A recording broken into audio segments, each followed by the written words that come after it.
합격하는 행정학, 최욱진 행정학입니다. 오늘 22강 들어가는데요. 2018년도 국무원 기출 보건 문제를 다뤄보도록 하겠습니다. 쉬운 문제도 다수 포함이 되어 있어요. 그렇기 때문에 쉬운 문제 같은 경우에는 핵심만 딱 짚고 바로 넘어가도록 할게요. 자, 들어가겠습니다. 1번. 다음 중 보조기관이 아닌 것은 이라고 되어 있네요. 우리가 보조기관이라는 것은 차관, 실국장, 그리고 과장, 직원 라인으로 쭉 내려오는 공식적인 계층을 얘기를 하는 것이고, 그에 비해서 보좌기관이라는 것은 보조기관을 갖다가 전문성을 바탕으로 도와주는 조직을 얘기를 하는 거죠. 근데 여기 쭉 읽어봤을 때 차관, 실장, 과장은 다 보조기관에 해당이 되는데 4번 선지에서 차관보 같은 경우에는 보좌기관에 해당이 됩니다. 그렇기 때문에 바로 4번이 정답이 되는 것이죠. 이 차관보라는 사람은 장관과 차관을 갖다가 전문적인 지식을 바탕으로 조언을 해주는 사람이라고 생각을 하시면 됩니다. 보좌기관이에요. 넘어갈게요. 2번. 다음 중 직위분류제의 구성 요소에 대한 설명으로 옳지 않은 것은, 이 직위분류제라는 것 자체는 이 삼각형이라는 정보관료제를 갖다가 직무의 특성을 중심으로 괄호와 세로로 아주 자세하게 쪼개 놓는 거죠. 그때 지금 뭐 직위라든지 직급이라든지 직렬, 직류 등 여러 가지 개념들이 나오게 됩니다. 중요한 문제예요. 잘 하셔야 됩니다. 직위란 1인에게 부여할 수 있는 직무와 책임이다. 제가 이거 이론 시간에 가르쳐 드릴 때 자리라고 공부하면 좀 편하다고 얘기를 했어요. 뭐 땡땡 과장, 정복과장 이런 것들 하나 포지션 자리라는 거죠. 이런 자리에는 그 사람한테 부여된 직무라는 게 주어져 있고 그 직무 안에는 마찬가지로 책임과 권한 같은 것들이 명시가 되어 있다. 2번, 직급이란 직무의 종류, 제가 체크를 해볼게요. 종류와 곤란도, 책임도가 유사한 직위의 군이다. 뒤에 말은 크게 신경 쓰지 마세요. 지금 여기서 요지는 뭐냐면 일의 종류와 여기 이 표현을 하나로 줄여가지고 난이도라고 생각을 하시면 돼요. 종류와 난이도가 모두 유사한 애들끼리 묶은 것은 직급이 맞습니다. 2번 맞고요. 3번. 직렬이란 종류는 유사하다. 일의 종류는 유사하나 책임과 곤란도, 이것도 마찬가지로 난이도. 난이도가 상이한 직급의 군을 말한다. 그래서 우리가 행정직렬, 뭐 세무직렬 이렇게 얘기를 하는 거죠. 그래서 직렬이라는 것도 맞고, 직류란 직무의 성질이 유사한 직렬의 군이다. 자, 보세요. 직무의 성질이 유사한 직렬의 군. 그러니까 유사한 직렬끼리 묶어두었다. 지금 그 뜻을 얘기를 하는 건데 이거는 직군에 대한 얘기가 되는 거예요. 그래서 직류가 아니라 직군이 되어서 바로 4번이 정답이 되는 겁니다. 직류라는 것은 뭐냐면은 하나의 직렬을 세세하게 또 쪼갠 거죠. 그래서 직렬의 세분화가 곧 직류가 되는 겁니다. 아주 좋은 문제예요. 4번이 정답입니다. 3번.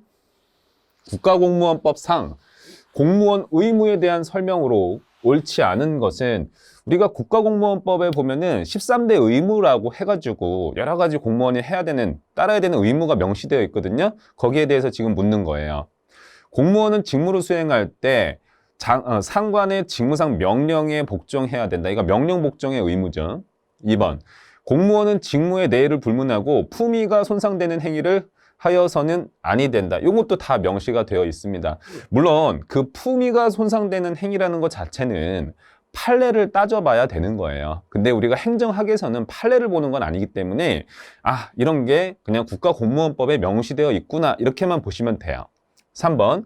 공무원은 퇴직 후 직무상 알게 된 비밀을 엄수해야 된다. 그러니까 비밀 엄수의 의무도 있고요. 4번에 외국 정부로부터 영해나 증여를 받을 수 없다. 그러니까 여기서 말하는 영해라는 것은 외국 정부가 수여하는 상장 같은 것들 있죠? 이런 것들 받을 수 없는 건 아니고요.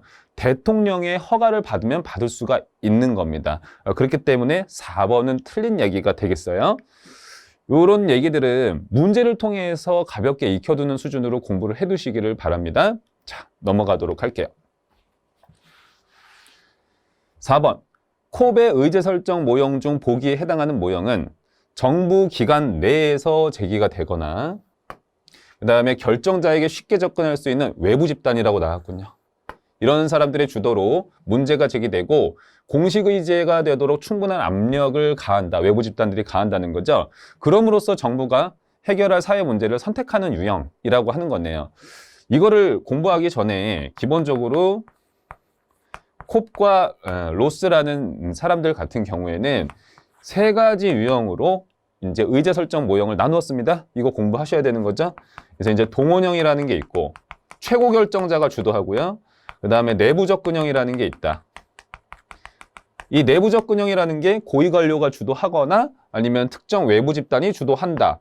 이렇게 되는 거기 때문에 보기와 매칭이 되는 얘기가 돼요. 따라서 1번의 내부 접근형이 바로 정답이 됩니다. 그 다음에 외부 주도형이라는 게 있어요. 이 외부 주도형이라는 것은 국민이 주도를 하죠. 그렇기 때문에 해당 선지랑은 관련이 없다. 지문이랑은. 정답은 1번이 되겠습니다. 쉬운 문제였어요. 자, 5번. 다음 중 수평적인 조정 기제에 해당하지 않는 것은? 이라고 했어요. 우리가 조직 관리할 때 업무를 나누고 쪼개는 분업도 중요하지만 일을 나누고 쪼갰으면은 이 일들끼리 연결이 되도록 만드는 것도 되게 중요하죠. 이걸 갖다가 통합 및 조정이라고 해요. 그런데 수평적인 조정 기제라고 했으니까 하나의 계층 내에서 여러 부서들끼리 협력하도록 만드는 것을 수평적인 조정 기제라 하고, 수직적인 조정 기제라는 것은 계층 간 협력을 유도하는 어떤 방법들, 제도들이라고 생각을 하시면 돼요. 이건 암기가 조금 필요한데 이건 규칙과 계획이라는 게 바로 정답이 됩니다. 여기서 말하는 규칙과 계획이라는 것은 계층과 계층을 연결지어주는 규칙을 얘기를 하는 거예요. 앞에 맥락을 빼고 이렇게 표현하는 경우가 있으니까 유념해서 보시면 되는 것이고요. 나머지 선지들은 다 하나의 계층 내에서 부서 간 협력을 조장하는 그런 제도가 될 수 있는 것들입니다.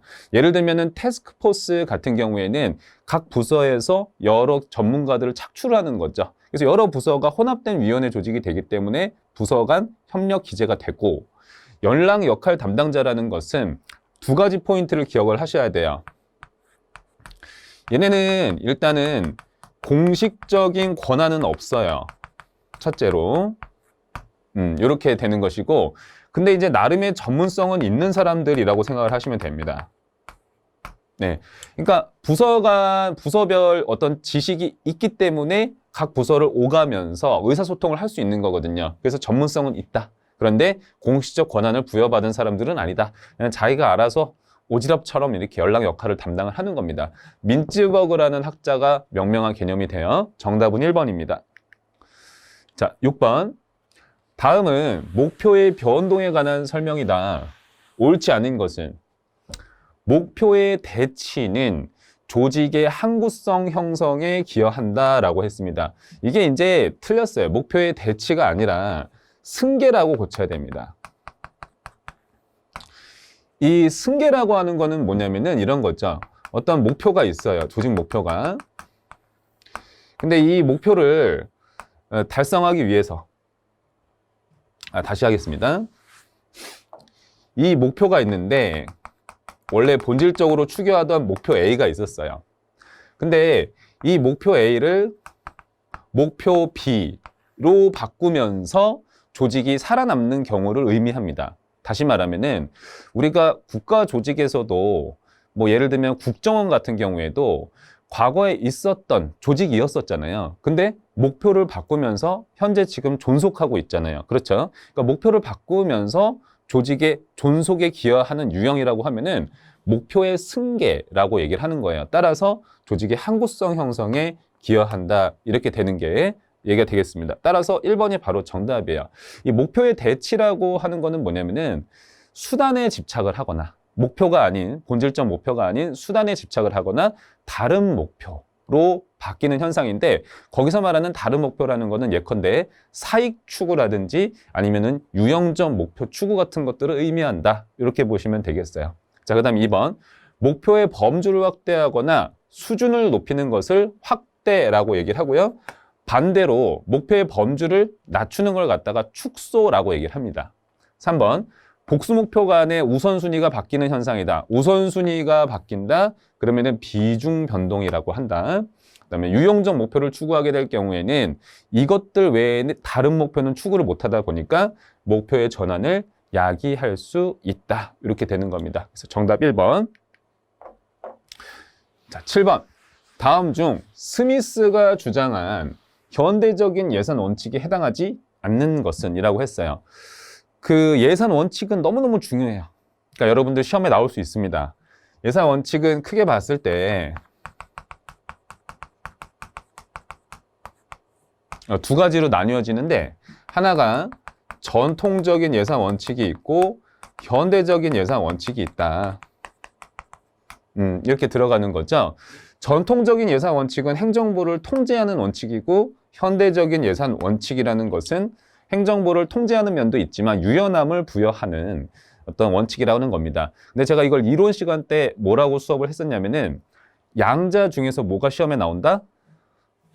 전통적 예산 원칙이 시험에서 매우 중요하다. 이렇게 제가 수업을 했었죠.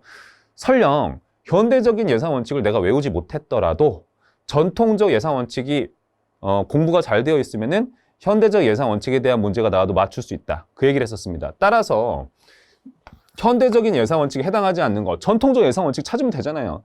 그러니까 4번이 바로 정답이 되는 거예요. 사전 의결의 원칙. 행정부가 돈을 집행하기 전에 의회의 승인을 미리 받으라는 거죠. 전통적 예산 원칙이고 통제지향적 예산 원칙입니다. 자, 이렇게 네 가지 원칙이 전통적 예산 원칙에서 중요하다고 보시면 돼요. 제가 한번 적어드리겠습니다. 한정성의 원칙이라는 게 있고요. 그 다음에 통일성의 원칙이라는 게 있어요.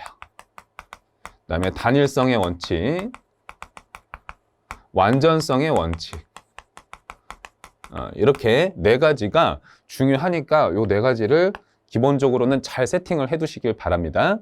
그러면은 그 다음 문제로 넘어갈게요. 자, 8번. 국가공무원법상 중앙인사관장기관의 장이 아닌 것은 이렇게 얘기를 했어요. 그러니까 이제 행정부 내에서는 인사행정을 담당하는 기관이 여기 나온 인사혁신처죠.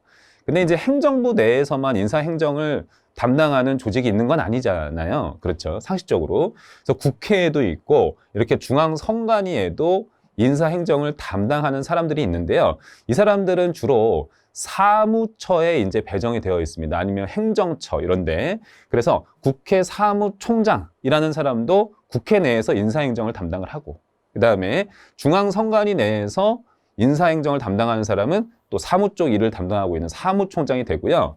대법원장이 여러분 인사행정을 담당하진 않죠. 법원 행정처장이 이제 인사행정을 담당을 합니다. 그래서 이제 1번이 이게 틀렸다. 바로 1번이 정답이 되겠습니다. 이런 것들은 문제로 가볍게 익혀두는 걸로 충분합니다. 넘어갈게요. 자, 9번. 다음 중 NPM에 대한 설명으로 옳지 않은 것은 정부의 기업의 운영 방식을 도입해서 작고 능률적인 정부를 추구하려는 어떤 관리 패러다임이라고 보시면 되는 겁니다. 정부의 역할은 방향 잡기로 인식을 한다. 잘 나와요. 제가 체크해 드릴게요. 그래서 이제 정부가 이렇게 있으면은, 정부가 센터에 있으면 이 정부가 시장 바깥에 있는 외부 업체들이 있잖아요. 이 업체들한테 일부 부수적인 업무를 위탁을 하죠. 그래서 이 업체를 통해서 국민한테 서비스를 제공하는 시스템, 어떤 조직 체계를 갖추는 게 NPM입니다. 그래서 정부가 그 모든 거를 다 집행할 필요는 없다라고 하는 거예요. 맡길 거는 맡겨서 집행해라, 그 뜻이에요. 그래서 정부는 자기가 다 직접 공급하지 말고 외부 조직들을 활용해라 라는 뜻 자체가 방향 잡기라고 얘기를 하는 거예요. 2번.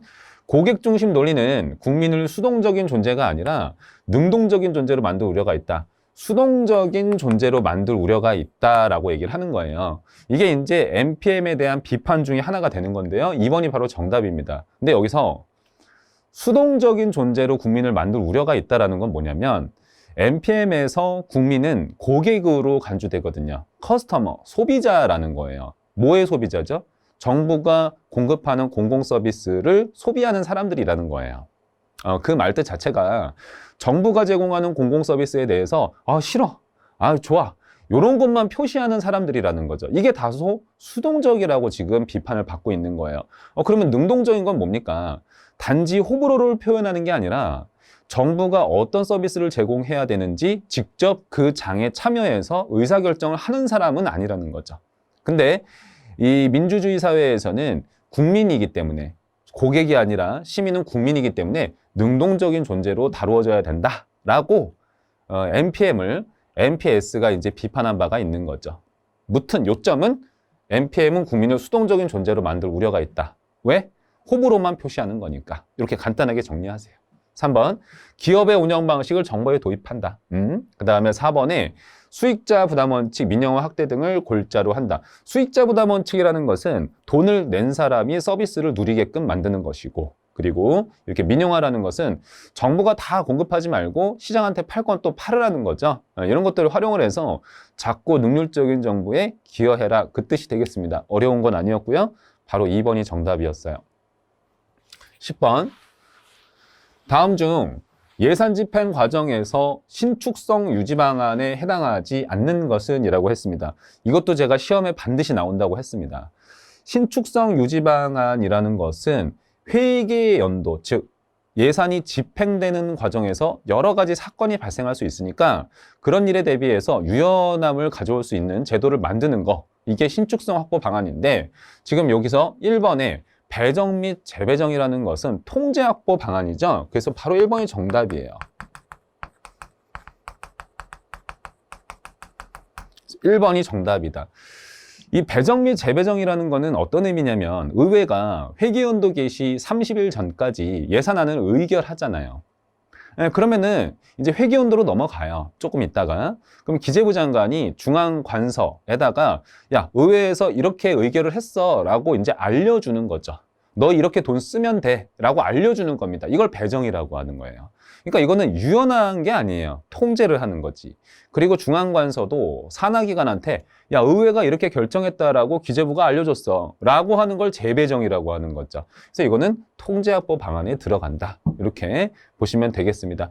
총괄 예산이라는 것은 총액을 이제 세부적인 집행 내역은 알 수 없을 때 기재부 장관의 재량으로 사업의 총액만 지정을 하는 거기 때문에 신축성 유지 방안, 추경 예산 같은 경우에는 본 예산이 확정된 다음에 추가적인 어떤 사유가 발생해서 편성한 예산이 되겠고요.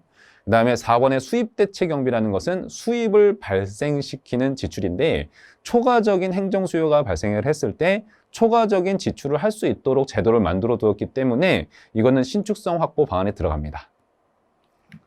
자, 11번. 대표관료제에 대한 설명으로 옳은 것은, 이 대표관료제라는 것 자체는 사회 내 여러 계층의 사람들을 골고루 억지로 이제 다 할당해서 뽑자라는 인사행정 제도가 되죠. 그렇게 해서 한 계층의 사람만 정부관료제를 독점할 수 없도록 만드는 거예요. 견제와 균형을 이루도록 만드는 거죠.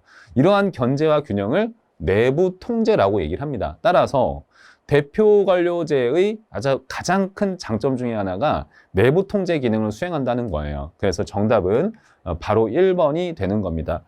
우리가 이제 이론 시간에 이 대표관료제를 일종의 할당제와 같다라고 공부를 했어요. 여러 계층의 사람들을 골고루 뽑자는 것이죠. 근데 이 할당제이기 때문에 발생할 수 있는 장점이 있고 단점이 있다는 거예요. 장점이 있다라고 하면은 이것이 아까 얘기했던 것처럼 내부 통제 기능을 수행할 수 있다라는 거, 그리고 형평성을 제고할 수 있다. 여러 사람을 골고루 뽑으니까. 단점이라고 하면은 실적주의를 저해한다는 게 있어요. 그러니까 실력이 조금 부족해도 여러 계층의 사람들을 무조건 뽑아야 되기 때문에 전문성이 좀 떨어질 우려가 있다는 거죠. 그리고 역차별 문제 같은 것들이 제가 말씀드렸던 단점에 해당이 됩니다. 이렇게 정리를 해두시는 것도 괜찮아요. 소외 집단이나 소수 집단의 공직 취임 기회를 박탈해가지고 형평성을 저해하는 게 아니라 형평성을 제고하는 겁니다. 공무원이 출신 집단별로 구성이 되기 때문에 집단 이기주의를 감소시킬 수 있다.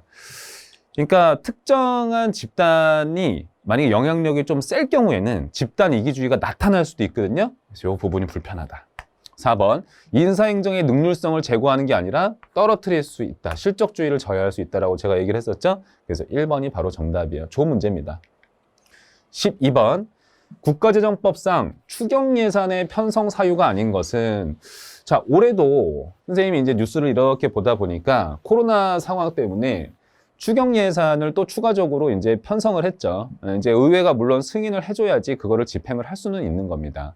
근데 이제 추가 경정 예산 편성 사유라고 했을 때 이걸 제가 두 문자로 뭐라고 얘기를 했었냐면은 전, 경, 법 이렇게 세 가지를 정리를 해드렸었어요. 그래서 보시면은 1번 선지에서 전쟁이나 자연재해가 발생을 했을 때 추가적인 돈을 편성할 수 있다. 2번에 경기 침체, 대량 실업, 남북관계의 변화 등 대내외 여건에 중대한 변화가 발생을 했을 때 추경 예산을 편성을 할 수가 있습니다. 그래서 제가 이제 이걸 갖다가 뭐 경제 위기 같은 것들 이렇게 표현을 했던 거죠. 전경에 해당이 되는 것이고 3번 선지가 이제 법에 해당이 되는 거예요. 법령에 따라서 추가적인 지출 의무가 발생을 했을 때 편성할 수 있다는 거다. 근데 이제 예산이 불성립했다. 요거는 관계가 없는 내용이 되겠습니다. 그래서 정답은 바로 4번입니다. 참고로 예산이 불성립했다라는 거는 뭐냐면은 회계 연도가 시작이 될 때까지 의회가 의결을 못했다라는 뜻이 되는 거예요. 예산안에 대해서. 좋아요. 13번.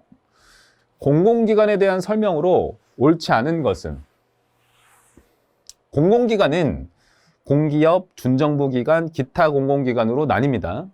했던 거죠. 2번. 공기업은 시장형과 준시장형으로 나뉘고요. 3번에 준정부기관은 기금관련 중정부기관, 위탁집행형 준정부기관 이렇게 나뉘는 거죠. 근데 4번 볼게요. 공공기관 지정은 지정이라고 했어요. 국무총리가 아니라 그렇죠. 기재부 장관입니다. 기재부 장관에게 있는 이 막강한 파워. 매년 1월 31일마다 매년 1월 말까지 공공기관을 재지정을 하죠. 운영위원회의 심의 의결을 거쳐가지고 국무총리가 아닙니다. 바로 정답은 4번이었어요. 14번 넘어갈게요. 신엘리트론에서 무의사결정론에 대한 설명으로 옳지 않은 것은 제가 이제 무의사결정론이라는 것 자체는 엘리트의 이해관계에 도전을 하는 그런 비기득권 세력의 요구를 갖다가 엘리트 세력들이 사전에 봉쇄하는 거죠. 자기의 이해관계를 침해하지 못하게. 이런 것들은 엘리트론에 해당이 되고 엘리트론 중에서 신엘리트론에 해당한다라고 우리가 정책학에서 배운 바 있습니다. 학자는 바흐라흐 이름이 어려워요.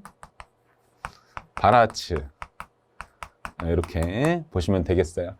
정책과정 전반에서 나타날 수 있다. 그러니까 무의사결정론은 바흐라흐하고 바라츠에 따르면은 정책 결정과 의제 설정 과정에서 나타날 수도 있지만 조금 넓은 의미로 봤을 때는 정책 전반 모든 과정에서 나타날 수 있다. 이렇게 보고 있어요.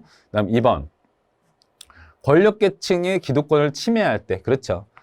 기득권을 침해할 때 나타날 수 있는 거예요. 이해관계를 침해할 때. 3번에 엘리트론의 한 종류이고 아까 얘기했던 것처럼 그 중에서도 신엘리트론에 해당이 된다. 제가 엘리트론은 종류가 3가지가 있다고 했었죠, 여러분.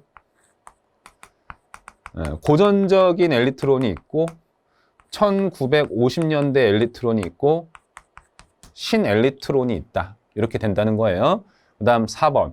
무의사결정론은 결정자의 무관심 때문에 나타난다. 이거는 아무런 관계가 없는 거예요. 그래서 4번이 바로 정답이 되겠습니다. 쉬운 문제였어요. 15번. 다음 중 직위분류제와 계급제에 대한 설명으로 옳지 않은 것은 직위분류제는 행정의 안정성 확보에 기여한다. 행정의 안정성하고 관련이 깊은 것은 계급제입니다. 여러분 이거 생각하시면 돼요. 계급제에 기초한 인사행정 제도가 직업공무원제잖아요. 직업공무원제는 공무원한테 정년을 보장을 해주죠. 그러니까 안정성 확보에 용이한 거예요. 직위분류제는 상대적으로 이제 임기제 부여를 하잖아요. 임기를 부여하잖아요. 그렇기 때문에 특정 기간 동안 근무하고 빠져나가고 이런 거기랑 관련이 깊기 때문에 안정성이라는 말은 계급제랑 관련이 깊어서 1번이 정답. 2번. 계급제는 직위분류제보다 그렇죠. 아까 했던 겁니다. 제가 표현을 해볼게요. 체크. 지역공무원제도 확립에 유리하다. 3번, 직위분류제는 인사 배치의 신축성을 제약한다. 3번 선지 너무너무 잘 나옵니다. 반드시 알아두시기를 바랍니다. 이 인사 배치의 신축성을 촉진할 수 있는 것은 계급제예요. 왜냐? 일반 행정가를 추구하기 때문입니다. 내가 A라는 부서에서 근무를 하고 있었어. 근데 C부서에서 지금 사람이 필요하대요. 그러면은 나는 C부서의 일도 좀 경험한 적이 있기 때문에 가서 도와줄 수가 있는 겁니다. 그래서 3번은 이제 맞는 얘기가 되겠다. 4번의 계급제는 인사관리자의 높은 리더십 구현에 기여한다. 계급제는 있잖아요. 어떤 자격이 있는 사람을 뽑아서 조직의 최하위 계층으로 뽑죠. 들여오게 만들죠. 그런 다음에 일반 행정가로서 여러 부서의 업무를 다 경험을 시켜요. 그러면서 연공 서열에 따라 쭉 올라가는 거죠. 그러다 보니까 최고 관리자가 됐을 때 조직 내의 그 모든 업무를 다 경험을 이미 한 거예요. 그렇기 때문에 높은 리더십 구현에 기여할 수 있다. 좋은 문제네요. 15번까지 풀었습니다. 선생님이 지금 15번까지 한번 풀어봤는데 이게 2018년도 거잖아요. 근데 여기까지는 딱히 어려운 문제가 없었어요. 자, 들어가겠습니다. 16번. 다음 중 개방형 인사제도에 대한 설명으로 옳지 않은 것은? 개방형 인사제도가 뭐예요? 신규 채용을 할 때 꼭 조직의 하층부로 그 사람을 데려오지 않는 거죠. 저 사람이 일만 잘할 수 있다라고 하면은 그냥 조직의 중간으로 대리나 과장으로 뽑을 수 있게끔 허락하는 제도가 개방형 인사제도가 되겠습니다. 자, 보시죠. 외부로부터, 그쵸, 참신하고 유능한 인재를 직접 영입을 하는 거예요. 너 이 일 할 수 있어? 그러면은 너 과장 쪽 일이긴 하지만 내가 너 능력이 되니까 들어와. 이렇게 할 수 있는 게 개방형입니다. 그래서 행정의 전문성을 제고한다. 전문성이 있는 사람이면 다 뽑아올 수 있는 거예요. 3번, 유동성을 높이는 거죠. 공직사회의 침체를 막을 수 있다. 능력만 되면 자꾸 중간으로 막 능력 있는 사람들이 들어오기 때문에 유동적인 체제를 만들 수 있는 거예요. 4번, 행정에 대한 민주통제가 그렇기 때문에 용이하다라고 하는 겁니다. 조직이 외부 사람들이 우리 조직으로 들어오지 못하게 만들면은 우리 조직이 약간 폐쇄적으로 변하잖아요. 그렇죠? 외부의 견해, 외부의 시각 이런 것들을 반영을 하기가 힘들죠. 하지만 개방형은 우리 조직에 있는 사람 말고도 능력 있는 사람이라면 다양한 사람들이 막 위아래로 들어오거든요. 그러다 보니까 다른 사람들의 시야도 반영을 할 수 있고 새로운 확보도 어떤 새로운 시야를 바탕으로 우리 조직을 바라볼 수 있기 때문에 이런 통제가 조금 더 용이해진다. 그렇게 들어가는 거예요. 그래서 정답은 4번. 17번. 자, 17번 문제는 너무 구석에 있는 문제입니다. 그래서 요건 참고 표시는 할게요.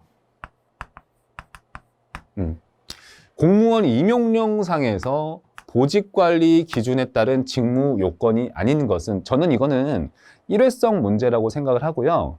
앞으로 뭐 또 나올 거다? 그렇게 생각을 하지는 않습니다. 우리가 여기다 제가 어려운 문제라고 그래도 적어는 둘게요. 문제에 틀릴 수도 있는 문제, 이게 이제 17번이 해당이 된다. 보직관리 기준에 따른 직무 요건이다. 그래서 보시면은 직위의 성과 책임이다. 그래서 보직관리 기준에 들어가는 거는 제가 팁을 알려드리자면은 전부 다 직위라는 말과 직무라는 말이 들어간다는 거를 여러분들이 포인트로 알아두시면 참 좋을 것 같아요. 그래서 성과 책임이 어느 정도나 되나, 그 다음에 그 일의 난이도는 어떤가, 그 일을 수행하려고 하면 어떤 조건들이 필요한가, 이런 것들이 다 보직관리 기준이라고 얘기를 하는 거죠. 근데 이제 직렬 및 직류라는 것은 일의 종류로서 인적관리, 그 사람이 다룰 수 있는 일의 종류가 뭐냐, 요걸 본다라는 것은 그 사람에 대한 얘기, 인적 자원 관리에 대한 기준이라고 봐요. 그렇기 때문에 2번이 정답이 되는 겁니다. 요거는 참고 수준이에요. 일회성 문제라고 생각이 듭니다. 넘어갈게요. 18번. 네트워크 조직에 대한 설명으로 옳지 않은 것. 17번. 네트워크 조직이라는 것은 NPM 조직을 생각을 하면 되는 거죠. 센터에서 중요한 일들을 담당을 하고 부수적 업무는 외부에 맡기는 거죠. 1번. 수직적이고 수평적인 통합을 지향한다. 이런 얘기 맞는 거죠. 그러니까 수직적으로 중앙의 센터에 있는 정부는 외부 조직을 갖다가 네트워크로 조정을 하고, 그리고 그러면서도 수평적이다라는 건 뭐냐면 분권화했다는 거예요. 외부 조직이 특정 서비스를 공급할 수 있게 일을 맡겼다라는 거죠. 그래서 수직 수평적이다. 자, 2번에 정보와 지식의 교환 및 공유를 통해서 조직의 학습을 촉진을 하며 외부 조직과의 학습을 촉진한다는 거예요. 그다음 새로운 지식 창조에 있어서 용이하다. 아무래도 좀 전문성이 뛰어난 외부 기관들한테 일부 기능을 맡기다 보니까 걔네한테 뭔가 배울 게 생기거든요. 그다음 3번. 네트워크는 조직 간에 형성될 수 있지만 조직 내의 집단 간에는 형성될 수 없다. 이거 틀렸어요. 양자가 모두 있음이라고 보셔야 되고요. 그래서 3번이 바로 정답이네요. 이따가 설명을 할게요. 4번. 분절화가 심해지면 통합 관리를 위한 감시 비용이 많이 든다. 맞습니다. 그러니까 처음에 여기서 분절화가 된다는 거는 뭐냐면은 정부가 있었어요.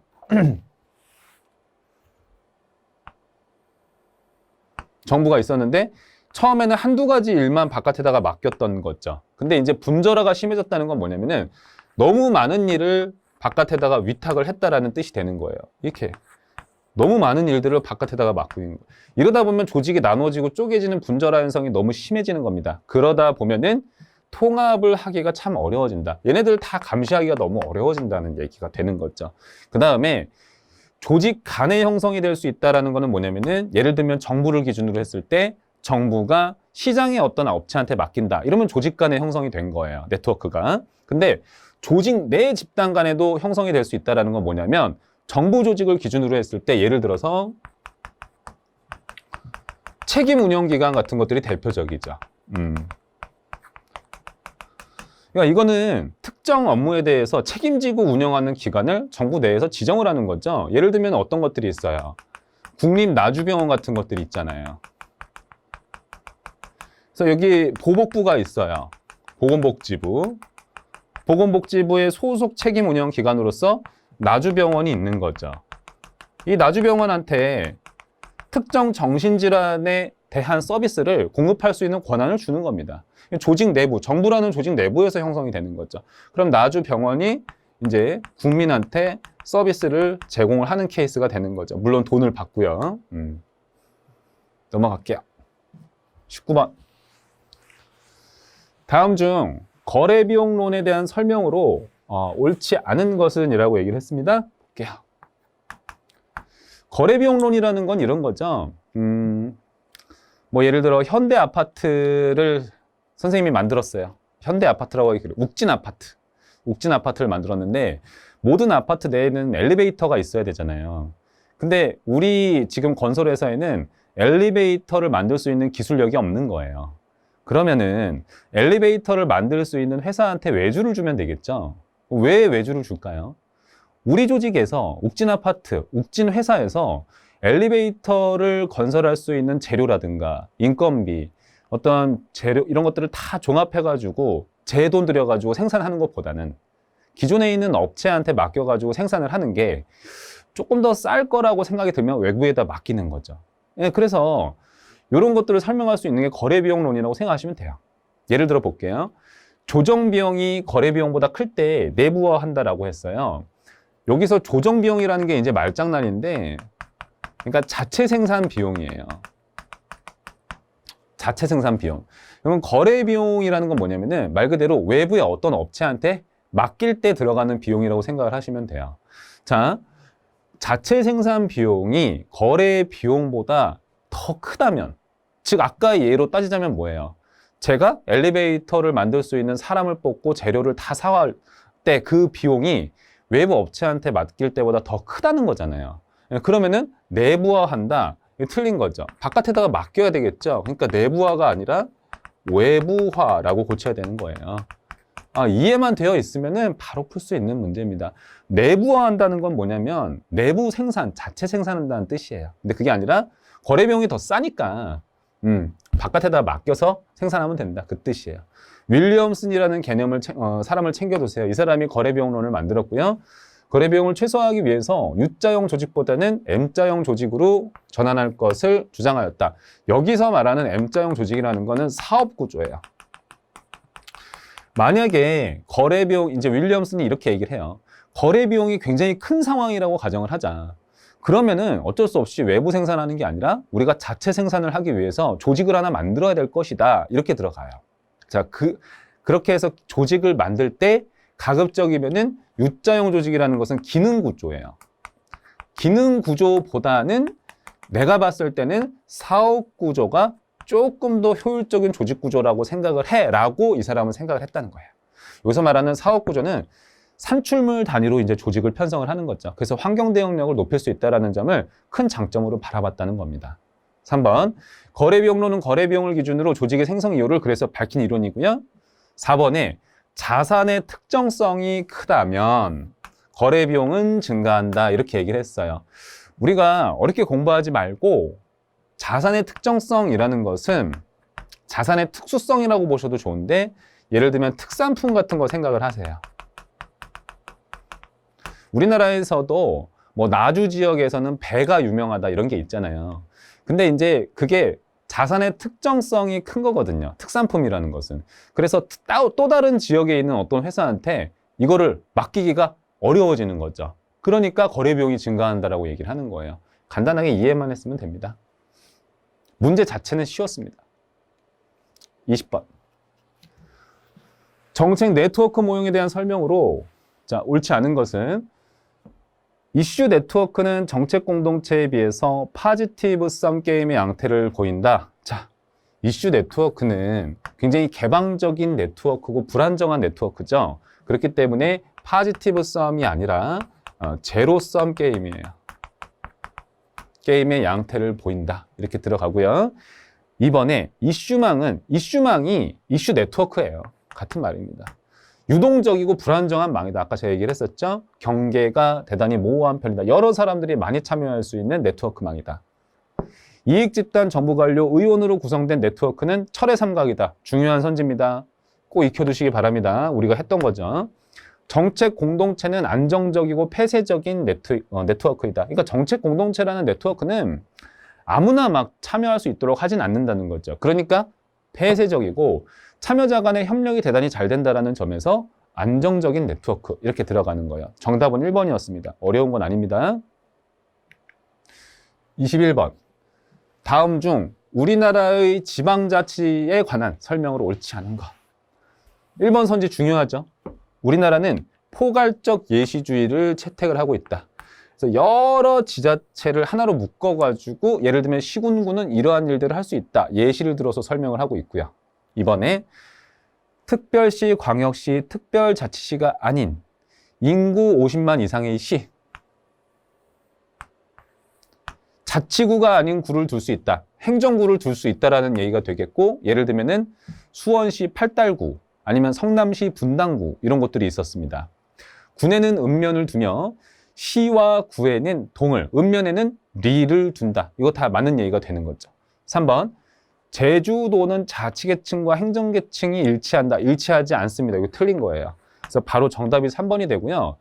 여러분, 제주도는 단층제예요. 단층제. 그러니까 어떤 특정 지역에 자치계층이 딱 하나밖에 없는 거죠. 그럼 예를 들면은 제주도가 자치계층이에요. 그 밑에는 제주시, 서귀포시라는 행정계층이 있죠. 그 다음에 그 행정계층에는 또 다른 하위 행정계층들이 있는 거예요. 그 계층의 수가 일치하지 않는다는 뜻입니다. 그래서 3번 정답. 4번. 서울특별시 지위 및 조직 운영에 대해서는 수도로서의 특수성을 고려해서 법률로 정하는 바에 따라서 특례를 둘 수 있도록 우리나라에서 보고 있습니다. 얘는 중요하지 않아요. 4번 선지는 3번 선지 정도는 챙겨두시기 바랍니다. 22번을 볼게요. 다음 중 우리나라 지방정부에 대한 중앙 통제와 관련한 설명으로 가장 적절치 않은 것은 지자체의 사무에 관해서 자, 그 장의 명령이나 처분이 법령에 위반되거나 현저히 부당해서 반공익이라고 인정이 되면은 시도에 대해서는 주무부 장관, 시군구에 대해서는 시도지사가 그 뒤에가 중요하네요.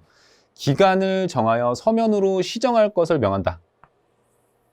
시정할 것을 명하고 이 기간에 이행하지 아니하면은 취소, 정지할 수 있다. 그러니까 위법 부당한 명령 처분에 대한 시정 얘기를 지금 하고 있는 겁니다. 이런 게 명시가 되어 있어요. 자, 여기에서 1번 선지에서 포인트는 뭐냐면은 바로 취소 정지는 못한다.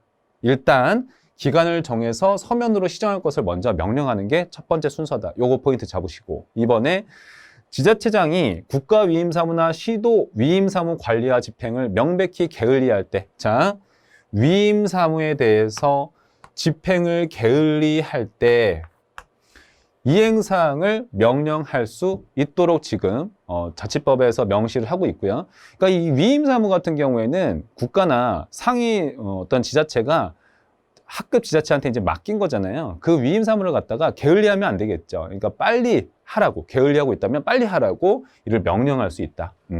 그다음 3번. 지자체에서 하는 자치사무는 법령 위반 사항에 대해서만 감사를 할 수 있다. 여기서 포인트는 이렇게 됩니다. 자치사무는 법령 위반한 것에 대해서만 위에 중앙이라든지 여기서 이제 감사를 할 수 있다라는 거예요. 이 자치사무라는 것 자체가 지방자치단체가 수행하는 고유의 권한 중에 하나예요. 그 지역 주민만을 위한 사무거든요. 근데 이 자치사무를 갖다가 위에서 맨날 이렇게 감사할 수 있고 통제할 수 있다라고 하면은 이건 지방 분권과 어긋나는 겁니다. 그렇기 때문에 법령 위반에 대해서만 이렇게 할 수 있다. 4번. 지자체장은 1항에 따른 자치사무에 대한 명령이나 처분 취소 혹은 정지에 대해서 이의가 있다라고 하면은 그 취소 처분 또는 정지 처분을 통보받은 날로부터 20일 내에 대법원에 제소를 제기할 수 있다. 자, 우리가 이제 쉽게 접근을 해야 됩니다. 자, 어떤 앞에 맥락이 있든지 간에 지금 보면은 대법원에 소를 제기한다. 이제 행정부 내에서 처리가 안 된다라고 하면은 그렇게 판단이 되면 법원으로 가는 거예요. 그렇기는 한데 소를 제기한다라는 거 앞에는 반드시 며칠 내라고 나옵니다. 자, 그런데 20일이라는 숫자는 제의 요구와 관련된 이슈일 경우 이때는 대법원 제소가 다 20일이에요. 그렇지만 그 나머지는 전부 20일이 아닙니다. 그렇기 때문에 얘는 20일은 일단 무조건 아니구나 이렇게 접근을 하시고 요거는 15일이다 이렇게 정리를 하시면 되는 겁니다. 포인트가 뭐다? 제의 요구와 관련된 대법원 제소는 20일이다. 그 나머지는 그렇지 않다. 이렇게 정리하시는 거죠. 자, 4번, 그 다음 3번 넘어갈게요. 다음 보기 중 옳은 것을 모두 고른 것은 인사행정제도군요. 실적주의는 직위분류제 확립에 기여하였다. 이거 맞는 얘기인데요. 근데 엄밀히 말하면 여기서 말하는 실적주의는 개방형 실적주의 얘기하는 겁니다. 근데 선지에서 이렇게 표현을 하니까 알아두시기 바랍니다. 둘 다 이제 개방형이죠. 통하는 면이 있는 겁니다. 자, 니은번에 직위분류제는 일반 행정과 양성에 기여한다. 이게 틀렸죠. 직위분류제는 특정 업무를 할 수 있느냐가 되게 중요하기 때문에 얘는 전문행정가다. 그래서 니은은 틀렸습니다. 역관주의는 관료제 내 민주화에 기여한다. 자, 우리가 패턴처럼 하셔야 돼요. 역관주의라든가 대표적 관료제 같은 경우에는 대응성, 민주성을 제고할 수 있다. 그래서 역관주의, 민주화 요거 맞는 얘기가 되는 겁니다. 정답은 바로 기역 디귿이에요. 2번입니다. 쉽네요. 자, 4번에 리을이죠. 역관주의는 현재 민주주의에서 쓰이지 않는다. 장차관 임명 같은 거 쓰이거든요. 그러니까 쓰이지 않는다. 이거 틀린 겁니다. 역관주의가 어떻게 이제 민주성 제고에 기여할 수 있느냐. 이렇게 봤을 때, 아니, 국민이 봤을 때 자기를 위한 행정을 안 해, 행정부가. 그러면 집권정당 바꿔버려야 되거든요. 바꿔버릴 수 있거든요. 그러면 공무원이 다 바뀌어요. 그렇기 때문에 역관주의는 민주성 제고와 관련성이 있는 겁니다. 그래서 리을 틀린 거예요. 24번. 행정개혁의 접근법에 대한 설명으로 옳지 않은 것은 구조적인 접근은 표준 절차 간소화, 의사전달 체계 및 의사결정 권한 등을 수정하는 것이다. 공식적인 구조를 고치는 거죠. 그렇기 때문에 1번은 맞는 얘기.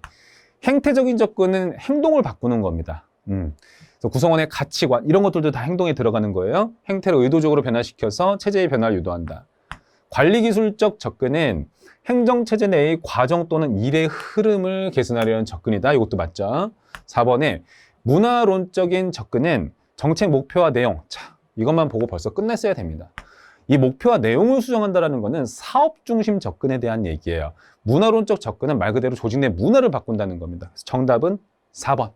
쉬웠어요. 넘어갈게요. 25번. 다음 보기 기역에 해당하는 것은 중앙관서 장은 중기사업계획서를 제가 체크를 해볼게요. 중앙관서의 장은 중기사업계획서를 1월 31일까지 기재부 장관에게 제출합니다. 그러면 이제 기재부 장관은 국무회의 심의를 거쳐 대통령 승인을 얻은 후 다음 연도에 무엇을, 자, 기재부 장관은 3월 31일까지 중앙관서의 장에게 예산안 편성 지침을 통보를 해야 되는 거죠. 바로 3번이 정답이네요. 이거는 예산 편성 과정이라는 게 있잖아요. 제가 이걸 외우라고 했었죠. 우리나라의 예산 편성 과정은 총 4가지로 구성이 되어 있어요. 그래서 제가 보통 이렇게 4개의 과정으로 이루어져 있습니다. 그렇게 얘기를 하죠. 여기서 1번 과정은 뭐예요? 중앙관서의 장이 중기사업계획서를 1월 31일까지 기재부 장관에게 제출한다. 이게 1번 과정. 2번 과정이 기재부 장관이 중앙관서의 장한테 3월 31일까지 예산안 편성 지침을 통보해 주는 거. 3번은 뭐냐면은 중앙관서의 장이 기재부 장관한테 5월 31일까지 예산 요구서를 제출을 하는 거. 그럼 4번의 과정이라는 것은 예산을 사정을 하고 대통령의 승인, 그러니까 국무회의 심의 의결을 마친 다음에, 그리고 대통령의 승인을 받은 다음에 예산안을 회기연도 개시 120일 전까지 제출하는 것이 예산 편성 과정의 4단계죠. 반드시 암기하시기를 바랍니다. 자, 오늘도 정말 고생 많으셨습니다. 제가 전반적으로 봤을 때 아까 그 17번 문제를 제외하고는 딱히 어려운 내용이 없었거든요. 그래서 오늘 것 같은 경우에는 만약에 96점 이상을 받으셨다면 정말 훌륭한 학생이다, 이렇게 칭찬을 해주고 싶어요. 여러분, 선생님이 좀 보수적으로 얘기를 하는 거예요. 욕심을 조금 더 내라는 뜻입니다. 다음 시간에 뵙도록 하겠습니다. 감사합니다.